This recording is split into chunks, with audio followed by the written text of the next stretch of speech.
C'était un journaliste autrichien qui s'appelait Theodor Herzl. Il a assisté à l'affaire Dreyfus. Il a dit « Je veux créer un État juif pour qu'il n'y ait plus jamais d'affaires comme celle-là ». Or aujourd'hui, dans cet État, des affaires Dreyfus, il y en a tous les jours et encore pire que ça. Donc, l'existence de cet État elle est totalement injustifiée. Maintenant, il faut analyser les choses plus en profondeur. Dans la Torah, c'est écrit qu'au moment de la destruction du second temple, Dieu, du fait de la haine gratuite qui régnait entre nous les Juifs, j'étais en train d'expliquer, chacun sait que le second temple de Jérusalem a été détruit. Pour quelle raison Dieu l'a détruit? J'ai quelque chose que je suis un peu gêné de dire, mais c'est pas grave si on m'écoute jusqu'au bout. Il existait une haine gratuite entre nous et Dieu avait décidé de nous exterminer totalement. Au lieu de nous exterminer totalement, il a dit « Je vais détruire le second temple de Jérusalem et je vais vous exiler parmi les peuples, parmi les nations du monde. » Et c'était la condition. Dieu a dit « Je vous exile parmi les nations du monde, je détruis le temple. » Et c'est la condition pour que j'annule mon décret d'extermination. À partir de là, jusqu'au temps du Mashiach, c'est-à-dire du Messie que nous attendons, que tous les Juifs attendent, il n'est plus question de dire nous avons un idéal que le peuple juif revienne en terre d'Israël. C'est totalement absurde, puisque la condition pour que Dieu annule son décret d'extermination était que vous acceptiez, avec amour d'ailleurs, le fait d'être exilé. Et Dieu nous a promis, si vous vous comportez comme je vous le demande, il ne vous arrivera rien parmi les goïms. Goïms, ça veut dire parmi les nations. Non seulement vous vivrez bien, mais vous vivrez encore mieux que les goïms. Vous vivrez encore mieux. À partir de là, c'est une hérésie le sionisme. D'ailleurs, Dieu nous a fait jurer 2 serments. Interdiction de conquérir la terre d'Israël par la force, interdiction de se révolter contre les peuples parmi lesquels vous êtes exilés, ou même si ça se trouve en Palestine. Si vous transgressez ces serments, il va vous arriver des catastrophes. Et c'est la Shoah. La Shoah est due à l'action des sionistes. Bonjour à tous, dans cette nouvelle vidéo je vais vous dire quelques mots sur ce mouvement nationaliste juif qu'on appelle le sionisme. Il est à la source de la création de l'État d'Israël en 1948. Et la création de cet État d'Israël était entre autres la concrétisation de prophéties bibliques. C'est un autre signe annonciateur de la fin de notre monde. Après la diaspora juive, Dieu ne voulait pas voir revenir immédiatement les Juifs sur leur terre, donc il lancera un décret qui interdisait ce retour. Mais ce décret était temporel et il doit disparaître lorsque nous approcherons de la fin de notre monde. Donc quelques siècles avant le déluge, Dieu initiera un nouveau programme qui stimulera le retour des Juifs en Israël. Beaucoup de rabbins dénoncent ce retour des Juifs en Israël en se basant sur le décret divin qui interdisait ce retour. Mais comme je viens de le dire, ce décret divin n'était que temporaire. Dieu l'avait déjà supprimé, du moins l'a déjà supprimé en cette fin de XXe siècle, car c'est un siècle messianique. Ceci dit, précisons que le sionisme est un mouvement nationaliste de type colonial qui méprise les habitants d'Israël qui ne sont pas juifs. Bah oui, c'est un mouvement qui est devenu raciste avec le temps. Et ce sionisme s'est développé sur une base athée qui rejette les lois divines. D'ailleurs, la démocratie israélienne, entre parenthèses bien entendu, repose essentiellement sur un dogme athée, assez éloigné de l'enseignement religieux juif. Mais que nous disait cette prophétie qui interdisait le retour des Juifs en Israël?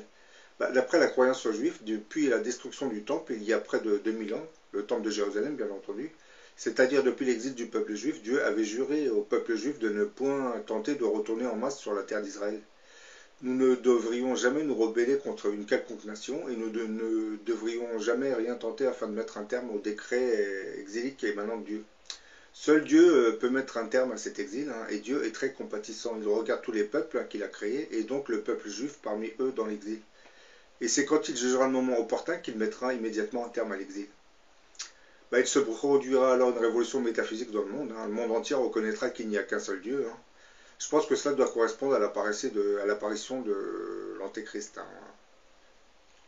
mystérieux grand monarque qui doit venir avant la fin de notre monde, hein, et qui doit précéder le retour du Christ, puisque Antéchrist veut dire antérieur au Christ.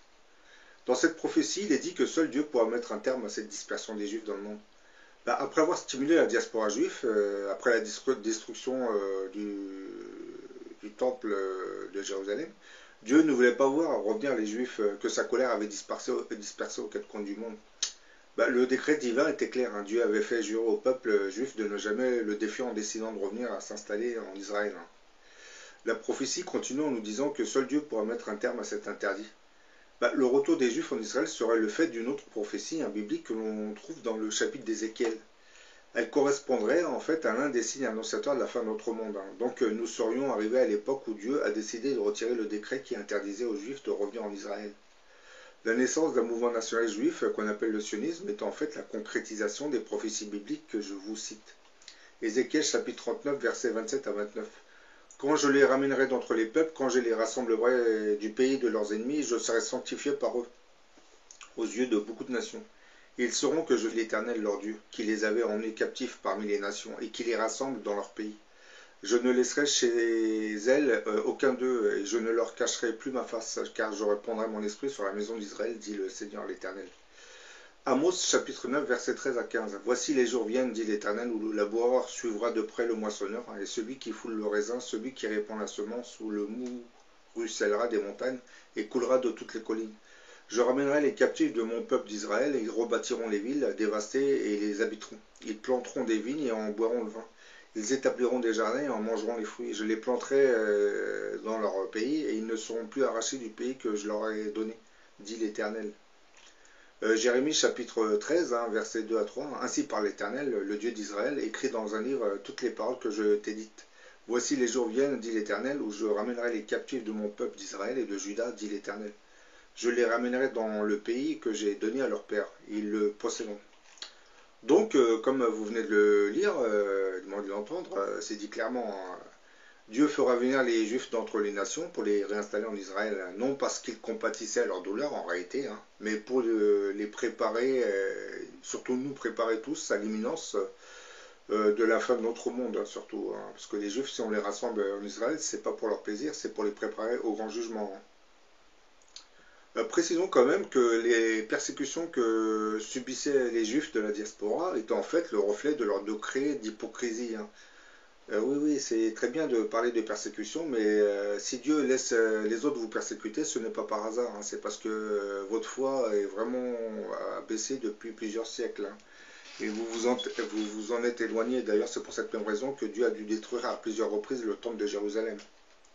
Mais bon, dire ça à un sioniste nationaliste, il va vous sauter dessus. Il va vous traiter d'antisémite, alors qu'en réalité, vous ne faites que lui dire ce qui est écrit dans la Bible.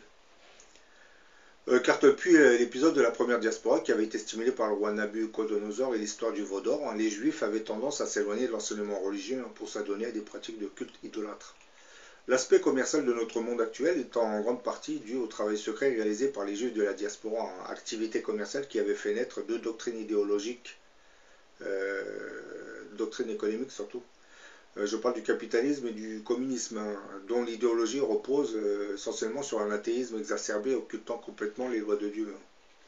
C'est aussi un facteur dû au travail de certains intellectuels juifs issus de la diaspora juive. Le plus célèbre d'entre eux est le juif Karl Marx, qui sera l'initiateur du mouvement communiste, né pour contrecarrer l'influence négative du système économique capitaliste, qui lui-même avait été initié par des économistes d'origine juive.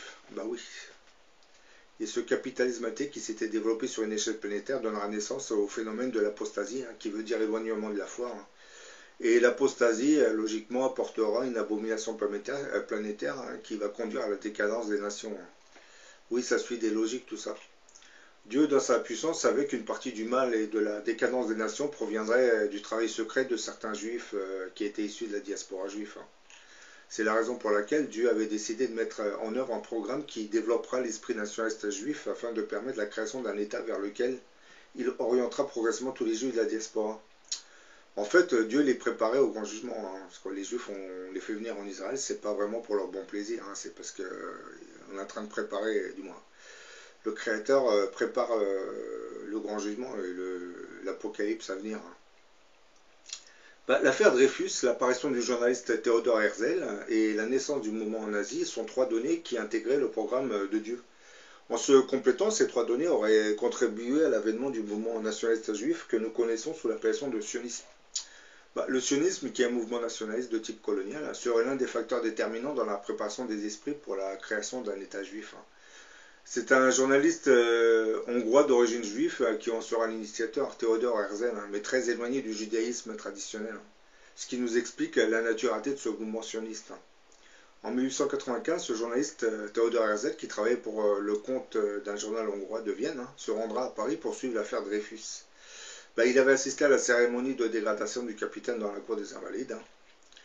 Theodor Herzl avait été alors révolté par cette flambée d'antisémitisme dans le pays des droits de l'homme. Il en avait tiré la conclusion qu'il était illusoire pour les juifs de chercher leur salut dans l'assimilation et qu'ils devront posséder leur propre État.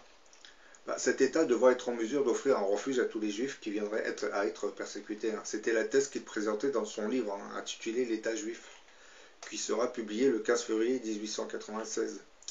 Certaines de ces idées rejoindront aussi les aspirations de nombreux militants sionistes qui, depuis une quinzaine d'années, avaient déjà commencé à émigrer en Israël. Dans les mois qui suivent l'apparition de l'État juif, Theodor Herzl et ses amis Max Nordau et Israël Zangwill décideront de réunir un congrès. La ville de Munich était pressentie, mais les rabbins locaux, comme l'immense majorité des rabbins, se montraient assez hostiles au mouvement sioniste. Et c'est finalement à Bâle, en Suisse, que se retrouveront en août 1897 les 204 délégués juifs. Les rabbins étaient contre ce mouvement parce que, comme je l'ai dit, il était assez éloigné des lois divines. C'est un mouvement nationaliste athée. Ce premier congrès sioniste définit un plan d'action. Le programme de Bâle préconisait la colonisation de la terre sainte par des paysans, des ouvriers et des artisans juifs. Une action politique en vue de légitimer le nouvel État. Les congrès suivants, année après année, organiseront finalement le mouvement sioniste. Theodor Herzl et les autres créeront une banque nationale juive, puis à l'initiative du chimiste Chaim Weizmann, qui deviendra en 1949 le premier président de l'État d'Israël, était créé en 1905 un fonds national juif pour l'achat de terres agricoles en Palestine. La colonisation sera conduite au nom d'un slogan bien précis, une terre sans peuple pour un peuple sans terre. Elle faisait fi de la présence sur place en Palestine d'habitants musulmans chrétiens. Theodor Herzl lui-même n'excluait pas d'expulser tous ces gens. Oui, comme je dis, le sionisme est un mouvement nationaliste de type colonial et assez raciste. On le voit ces dernières années. Quand on voit comment l'État d'Israël, le gouvernement d'extrême droite israélien massacre les Palestiniens en leur retirant le maximum de terre, parce que pendant que Israël colonise la Cisjordanie, nos intellectuels juifs nous conditionnent avec la Shoah, donc ils nous détournent ces problèmes, puisque lorsqu'ils nous parlent de la Shoah, ils cachent ce qui se passe réellement en Israël. Oui, c'est la logique. Le fondateur du mouvement sioniste créera un hebdomadaire à Vienne, Die Welt, et en 1902 publiera un roman d'anticipation où il évoquait la vie dans le futur État. Intitulé en allemand Altneuland, Terre ancienne, Terre nouvelle, le roman décrivait le sionisme comme un poste avancé de la civilisation, un rempart de l'Europe contre l'Asie s'opposant à la barbarie. Un poste avancé de la civilisation, quand on voit l'armée israélienne, je me pose des questions, j'ai l'impression qu'on retourne au Moyen-Âge, avec des armées barbares qui se servent de leur puissance pour massacrer des paysans. Oui. Jusqu'à présent, l'armée israélienne était surarmée, donc tous les pays arabes qui étaient autour d'elle ne pouvaient pas l'attaquer. À chaque fois qu'ils l'attaquaient, ils perdaient des terres. Donc ils ont plus ou moins compris après les régimes arabes autour. Mais par la suite, avec le sionisme à l'échelle planétaire, l'intelligentsia israélienne va tout faire pour diviser les différents pays arabes, voire créer des troupes dans certains pays autour d'Israël. Vous voyez ce qui se passe actuellement. Je ne vais pas vous dire que Israël est à la source des problèmes qui se passent, mais à travers le réseau médiatique, ils ont tendance à amplifier certaines choses, puisque comme vous le savez, grâce aux paraboles, les gens qui peuplent ces pays peuvent voir les informations. Certains sont bilingues ou trilingues et ils savent lire, ils savent comprendre le français et l'anglais. Donc, à travers ce que les médias nous diffusent, eh ben, ça peut fomenter des troubles dans certains de ces pays. Surtout que vous remarquez, ces dernières années, on parle beaucoup de démocratie, d'obscurantisme islamiste. Donc, par l'intermédiaire du réseau médiatique, on programme l'esprit des gens dans ces pays pour qu'ils se révoltent. Bon, là, vous venez de comprendre que le sionisme, mouvement nationaliste de type colonial, hein, est en fait intégré dans un programme divin destiné à préparer le retour des Juifs vers la terre d'Israël, parce que nous approchons de certains temps messianiques, hein, et les Juifs sont renvoyés, du moins sont ramenés vers cette terre, non pour vivre très très bien, mais c'est surtout pour les préparer au grand jugement qui se prépare dans le futur, hein. Mais bon, précisons tout de même que le sionisme aujourd'hui c'est un mouvement qui est devenu raciste, hein. Ce que vous voyez à la télé, par exemple le gouvernement israélien est issu de ce mouvement nationaliste, hein. Les intellectuels juifs que vous voyez à la télé stimulent, du moins, ils ont intégré ce mouvement sioniste, hein. Ils font de la publicité pour l'État d'Israël. Et en aucune manière pour les religieux, parce que beaucoup, comme vous le savez, beaucoup de rabbins étaient contre la création de l'État d'Israël, puisque comme c'est expliqué dans la vidéo que vous venez de voir, hein, lorsqu'ils vont commencer à créer l'État d'Israël, Dieu commencera à se fâcher. Mais bon, comme c'était dans le programme divin, donc je pense qu'il n'y aura pas trop de problèmes. Sauf que Dieu orientera les armées de Gog et Magog contre l'État d'Israël, parce que comme vous le savez, ceux qui dirigent cet État sont devenus très très mauvais, et assez persécuteurs, hein. On ne persécute pas des peuples sans un jour devoir en répondre. Parce que à chaque fois que des empires ont martyrisé d'autres peuples, ben, ils se sont fait envahir à leur tour. Par exemple, l'Empire romain a disparu au 5e siècle après Jésus-Christ sous les invasions barbares, hein. Donc, les empires ne sont pas éternels, ne l'oublions pas. Bon, je vous dis à la prochaine pour une autre vidéo.